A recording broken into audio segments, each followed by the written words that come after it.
الحمد لله رب العالمين والعاقبة للمتقين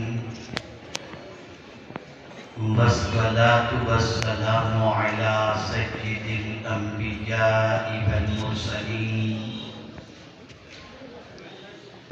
وعلى آله وأصحابه الطيبين الطاهرين أما بعد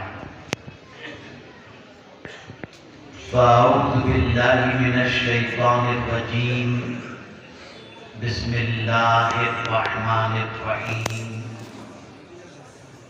وإذا قيل له اتق الله أخذته العزة بالإثم فحسبه جهنم ولبئس المهاد صدق الله العظيم. قابل قدر علماء ذوی احترام، سادات کرام، حاضرین و حاضرات و ناظرین، السلام علیکم ورحمۃ اللہ وبرکاتہ. جس آیہ کریمہ کی تلاوت کا میں نے شرف حاصل کیا، اس سے متعلق کچھ معروضات پیش کرنے سے پہلے آقائے کریم رؤوف الرحیم علیہ التحیۃ والتسلیم کی بارگاہ میں جس طریقے سے میں پڑھاؤں عقیدت و محبت میں ڈوب کر اسی طریقے سے درود و سلام کا نذرانہ پیش کریں. میں آپ کو یہاں بیٹھ کر اللہ کا ذکر سنا رہا ہوں، اللہ کا فرمان سنا رہا ہوں، حضور صلی اللہ علیہ وسلم کا فرمان سنا رہا ہوں، اور آپ ہیں کہ اپنی باتوں میں لگے ہوئے ہیں اور اپنی باتوں کو اہمیت دیتے ہیں اور اللہ اور اس کے رسول جل جلالہ صلی اللہ علیہ وسلم کے فرامین پر توجہ نہیں دیتے، تو آپ پھر سننا ہی نہیں تھا تو آئے کیوں نہ؟ اور آپ سمجھتے ہوں گے کہ آپ یہ کرنے نہیں.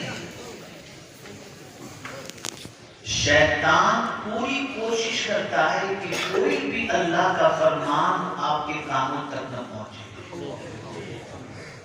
وہ پوری کوشش کرتا ہے کہ آپ کے قدم پھسل جائیں اور جن گناہوں میں زندگی گزر رہی ہے انہی گناہوں کے اندر ڈوب کر اللہ نہ کرے، سربار نہ کرے، جہنم کے راستے کے مسافر بن جائیں.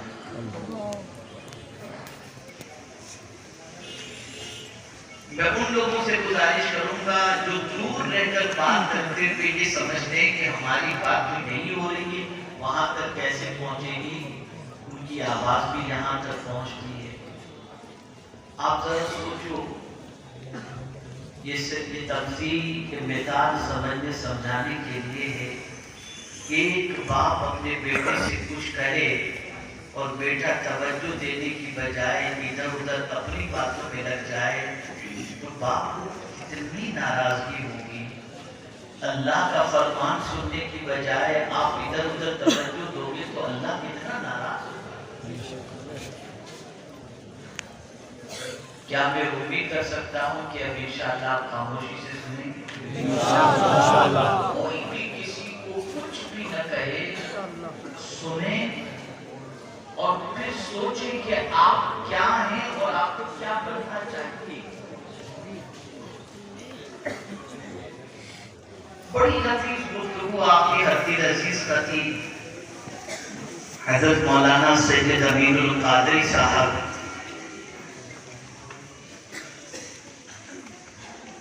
اپنے جوان لب و لہجے میں آپ کے سامنے پیش کر رہے تھے اور آپ انہیں سماعت فرما رہے تھے. اللہ ان کے زور خطابت اور علم و عمل میں مزید برکتیں عطا فرمائے اور ہم سب کو قرآن و حدیث کے راستے پر چلنے کی توفیق نصیب فرمائے. اس وقت سچویشن یہ ہے کہ ہماری اپنی کچھ پہچان بن گئی ہے. اب آپ دیکھیں نا، ڈاکٹر کی اپنی پہچان ہوتی ہے، وہ سفید کوٹ پہنا ہوا ہو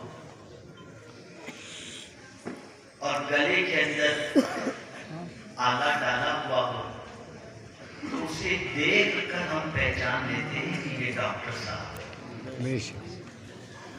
کالا کوٹ پہن کر کوٹ کے باہر اگر چھوٹی سی ٹائی لگا کر یا کالا کوٹ پہن کر گھوم رہا ہو کوئی تو ہم فوراً سمجھ جائیں گے کہ یہ وکیل صاحب ہے۔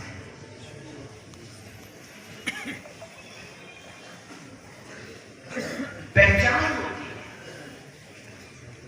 اور پہچان کرانی نہیں پڑتی، لباس سے آپ کی پہچان، لباس سے آدمی پہچان دیتا ہے۔ آپ کے چہرے پر داڑھی ہے، سر پر ٹوپی ہے تو دیکھ کر آدمی پہچان لے گا یہ مسلمان ہے، فوراً کہے گا السلام علیکم۔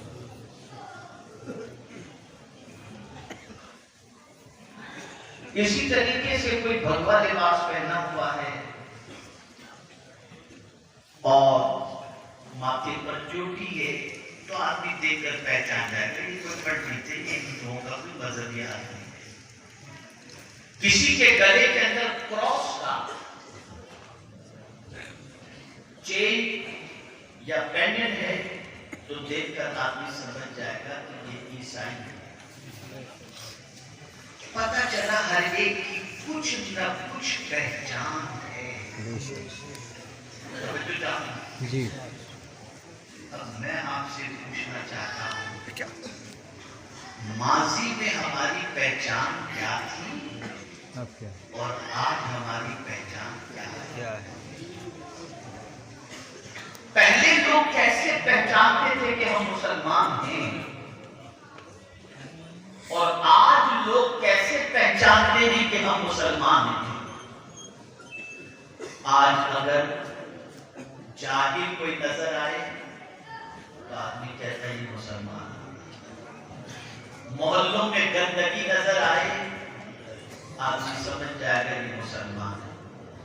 بات چیت کا لب و لہجہ اس کا بالکل جاہلانہ ہو آدمی سمجھ جائے گا کہ مسلمان ہے۔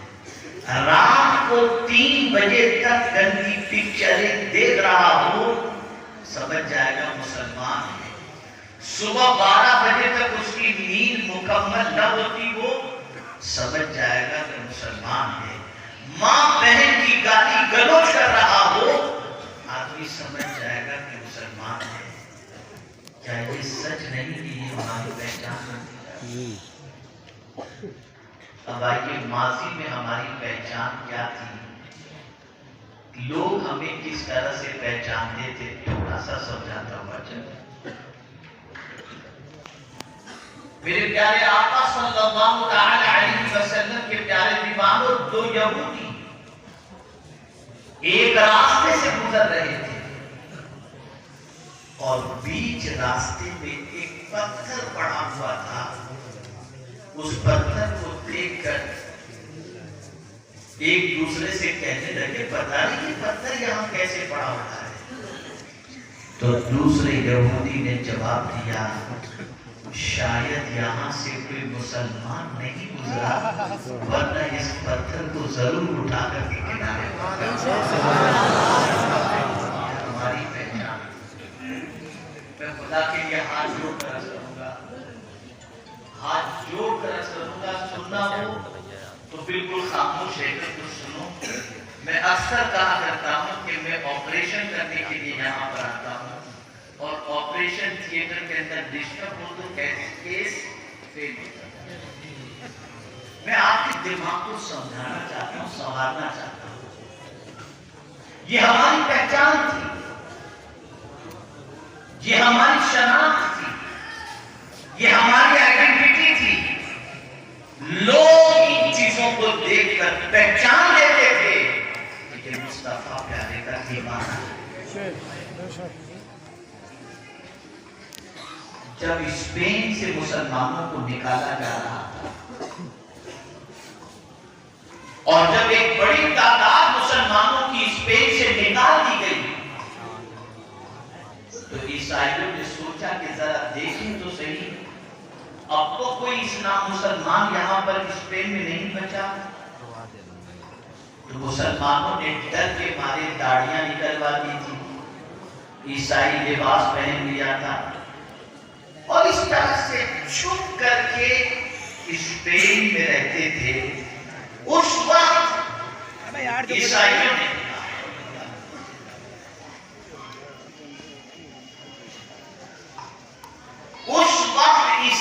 نے یہ سوچا کہ مسلمانوں کو پہچانے کیسے، جبکہ ہماری تحقیق بتا رہی ہے کہ کچھ مسلمان اب بھی اسپین کے اندر موجود ہیں۔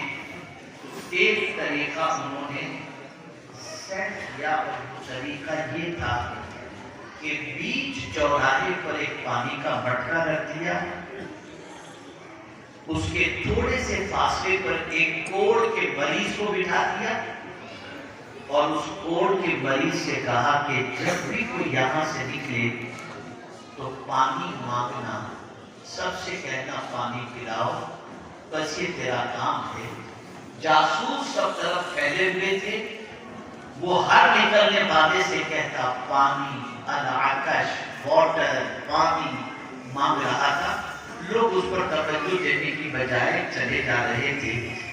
ایسے میں ایک کوٹ اور پینٹ میں ملبوس شخص جیسے ہی اس کوڑ کے مریض کی آواز سنتا ہے، پانی کے مٹکے کی طرف لپکتا ہے، پانی کا گلاس بھرتا ہے اور اس کوڑ کے مریض کو دیتا ہے۔ قریب میں موجود جاسوس آتے ہیں اور آ کر کے اسے پکڑ لیتے ہیں، نام پوچھتے تیرا نام کیا؟ اس نے اپنا نام کرسچن بتایا۔ اس نے کہا نہیں تو مسلمان ہے۔ اللہ اکبر۔ بعد میں کافی تحقیق کی گئی تو پتہ چلا کہ وہ مسلمان تھا۔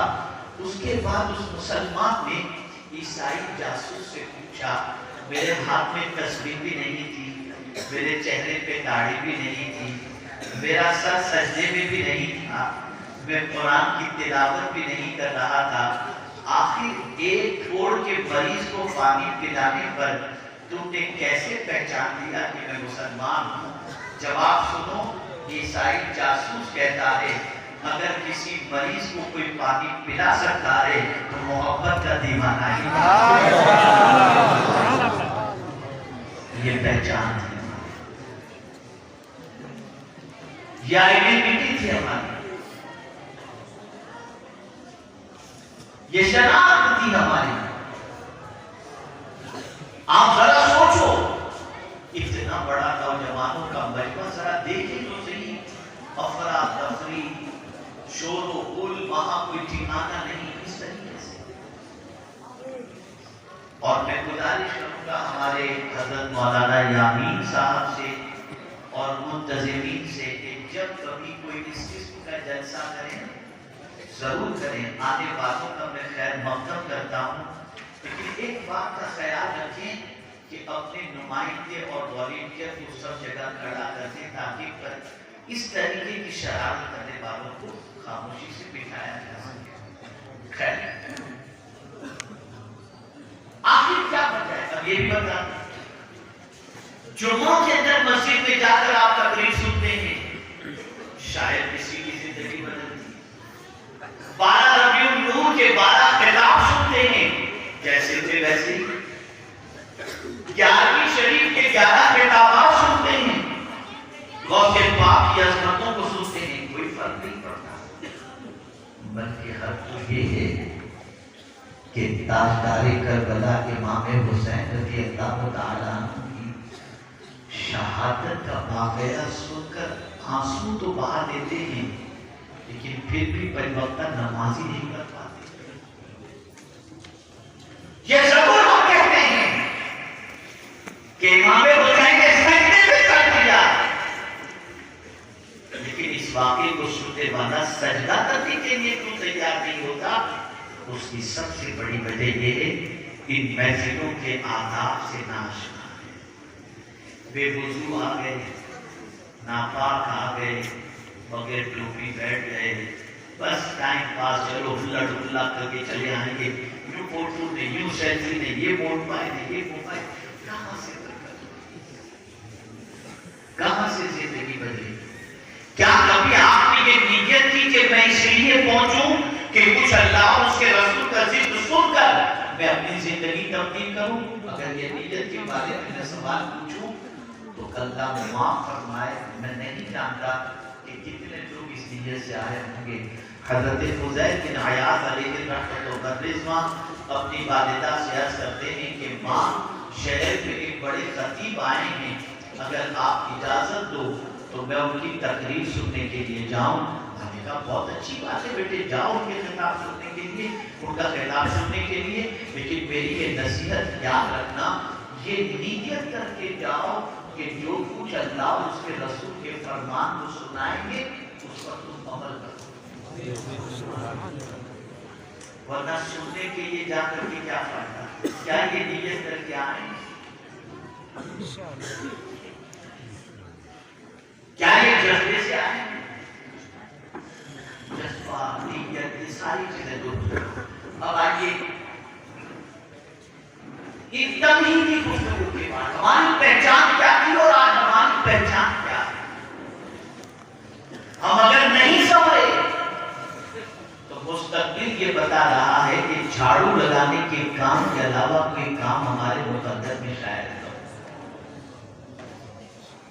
اگر آج ہم نہیں سمجھے تو مستقبل کے اندر وقار کی کرسی اور عزت کی کرسی پر کوئی ہمیں بٹھانے کے لیے تیار نہیں.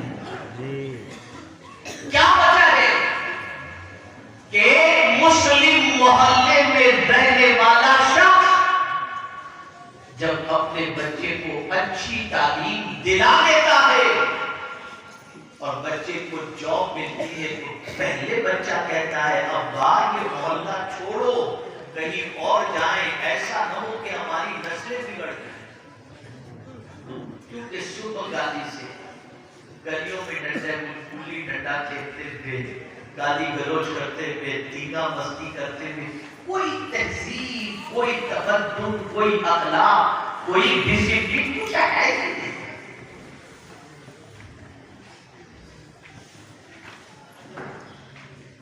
کیا یہی ہماری پہچان تھی؟ نہیں. آئیے میں آپ کو پہچان بتاؤں. کم و بیش 800 سال پہلے بغداد کی سرزمین پر فرانس کا ایک نوجوان اس غرض سے پہنچا کہ بغداد میں 30 یونیورسٹی, 30 جامعات تھے اور وہاں کے علم کا شہرہ تھا. فرانس کا ایک عیسائی بغداد کی سرزمین پر پہنچا. میرے نوجوان بچوں, میں تم سے ناامید نہیں ہوں. میں نے کئی ایسے نوجوان دیکھے ہیں جو آج ایسے ہی بھٹکتے نظر آتے تھے, لیکن الحمدللہ آج ان کی زندگی اتنی سنجیدہ ہے کہ ان کی زندگی کو دیکھ کر کے رشک آتا ہے. بغداد کی سرزمین پر فرانس کا ایک طالب علم آتا ہے یونیورسٹی کا جائزہ لینے کے لیے کہ ذرا دیکھوں تو صحیح کہ یہاں کی یونیورسٹی کا تعلیمی معیار کیا ہے.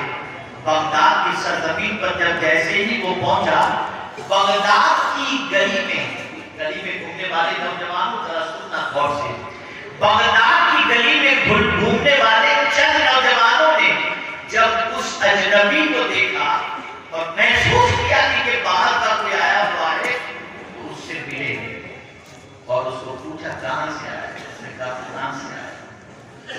کیسے آنا ہوا؟ کہ بس یونیورسٹی کا جائزہ لینے کے لیے آیا ہوں تاکہ میں ایڈمیشن لوں یا تعلیم کے لیے آؤں یا نہ آؤں, اس لیے میں آ گیا. جب یہ گفتگو چل رہی تھی تو اس فرانس کے نوجوان نے بغداد کی گلیوں کے 22 سے 25 سال کے اندر کے ان 4 نوجوانوں سے پوچھتا ہے آپ کیا کرتے ہو بھائی. پہلے نوجوان سے پوچھا آپ کیا کرتے ہو تو اس نے کہا میں ماہر ادویات بن رہا ہوں. دوسرے سے پوچھا تم کیا کر رہے ہو, کہا میں سائنس کا علم حاصل کر رہا ہوں. تیسرے سے پوچھا تم کیا کر رہے ہو, اس نے کہا میں ماہر فلکیات بن رہا ہوں. جب ان گلی میں گھومنے والے بچوں کی بات اس نے سنی تو برکت کا کہتا ہے جب گلی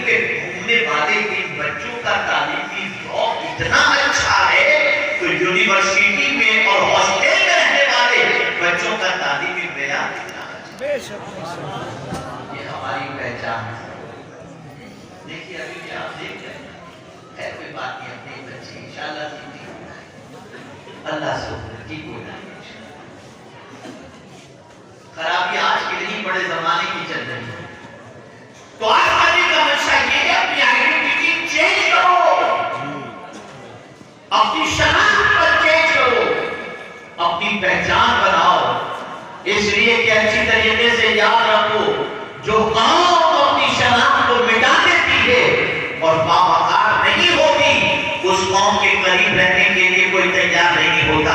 اب آئیے میں سمجھاتا ہوا چلوں، یہ زوال آیا کیسے، یہ حالات بدلے کیسے، یہ ہماری پہچان خراب کیسے ہوئی، یہ ہماری شناخت خراب کیسے ہوئی، ہم اتنے بگڑ کیسے گئے، ہم اس طریقے سے آبادی کے راستے پر کیسے چلے گئے۔ تو میرے پیارے آقا صلی اللہ علیہ وسلم کے پیارے امام، سب سے پہلے ہماری نظروں سے قرآن اوجھل ہوا، مصطفیٰ پیارے صلی اللہ علیہ وسلم کے فرامین اوجھل ہو گئے، اولیاء کرام کی زندگی ہماری نگاہوں سے اوجھل ہو گئی، اچھی سوسائٹی ملنے کی طرف اور اچھی سوسائٹی حاصل کرنے کی طرف ہماری توجہ نہیں رہ گئی۔ ہمارا پورا معاشرہ گناہوں کے دلدل میں ڈوب گیا، بدکرداری کے ماحول میں ڈوب گیا، آبادی کے ماحول میں ڈوب گیا۔ نتیجہ یہ ہوا ایک پوری نئی سوسائٹی وجود میں آتی ہے، جس سوسائٹی کی پوزیشن یہ ہے، نیکی کا جذبہ نہیں، گناہوں کا شوق ہے، گناہوں کی محبت ہے، آبادی کی محبت ہے، گناہوں میں دلچسپی ہے، جہادت میں دلچسپی ہے۔ آئیے میں آپ کو سمجھاتا ہوا چلوں، میرے پیارے آقا صلی اللہ علیہ وسلم کے پیارے دیوانوں، آج مسلمان گناہ کر کے شرمندگی محسوس نہیں کرتا، بے خطر گناہ کر رہا ہے، زنا کر رہا ہے، ڈاکے ڈال رہا ہے، عیاشیاں کر رہا ہے، شراب پی رہا ہے، سود کا کاروبار کر رہا ہے، نمازیں قضا کر رہا ہے، بدکرداری کر رہا ہے، اللہ اکبر، اور ان ساری چیزوں پر فخر کر رہا ہے۔ آج یہ میں آپ کو بتاؤں ہماری پہچان کیا تھی، ہماری علامت کیا تھی، آپ ذرا سوچیے اور اندازہ لگائیں۔ اللہ اکبر، ایک حبشی صحابی آقا کریم صلی اللہ علیہ وسلم کی بارگاہ میں حاضر ہوتے ہیں اور عرض کرتے ہیں، یا رسول اللہ صلی اللہ علیہ وسلم، مجھ سے گناہ سرزد ہو گیا ہے، کیا سرکار میں توبہ کروں تو اللہ میری توبہ قبول فرمائے گا؟ آقا کریم صلی اللہ علیہ وسلم سے جب یہ سوال کیا گیا تو رسول اعظم صلی اللہ علیہ وسلم نے فرمایا، ہاں، اللہ کی بارگاہ میں سچی توبہ کرنے پر اللہ توبہ کو قبول فرماتا ہے۔ اب وہ صحابی کا جواب سنیے۔ صحابی آقا کریم صلی اللہ علیہ وسلم سے عرض کرتے ہیں، یا رسول اللہ صلی اللہ علیہ وسلم، کیا مجھے گناہ کرتے میرے مولا نے دیکھ لیا؟ کیا مجھے گناہ کرتے میرے مولا نے دیکھ لیا؟ آقا کریم صلی اللہ علیہ وسلم نے فرمایا، ہاں، تمہیں گناہ کرتے ہوئے اللہ نے دیکھ لیا۔ اتنا سننا تھا، ایک چیز بنی اور انہیں دل سے اوپر بھاس کر گئی۔ پتہ یہ چلا ایک تصور اللہ دیکھ رہا ہے، اس تصور نے ان کے دل کے اندر احساس پیدا کیا اور مارے خوف کے اللہ کی بارگاہ میں اپنی جان کا نذرانہ پیش کر چکے۔ آج کا مسلمان یہ کہتا ہے، مولانا گناہ چھوڑنا چاہتا ہوں، گناہ چھوڑ نہیں پاتا، گناہ کی کوشش کرتا ہوں چھوڑنے کی لیکن چھوڑ نہیں پاتے۔ بس میں آپ کو ایک واقعہ سنوں گا، میں بڑی معذرت کے ساتھ عرض کروں، بڑی معذرت کے ساتھ میں ہمیں کیا ہے آپ کا کوئی جو سے انشاءاللہ میں سوال پوچھتا ہوں، آپ سدھرنا چاہتے ہو کہ نہیں چاہتے؟ جی انشاءاللہ جی، ایک ہی سدھر جائے گا نا تو میری لاٹری لگ جائے گی انشاءاللہ۔ ہو سکتا ہے قیامت میں اس سدھرنے والے کے صدقے میں اللہ مجھے معاف فرما دے، آمین۔ بس میری بہنیں بھی سنیں اور آپ ایک واقعہ سے بس سمجھنا چاہتے۔ پہلا سوال،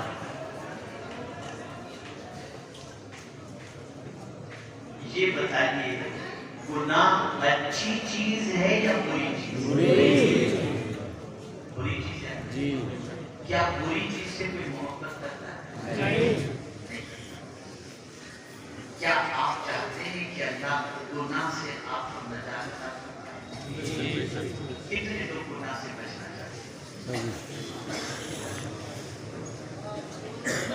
ماشاءاللہ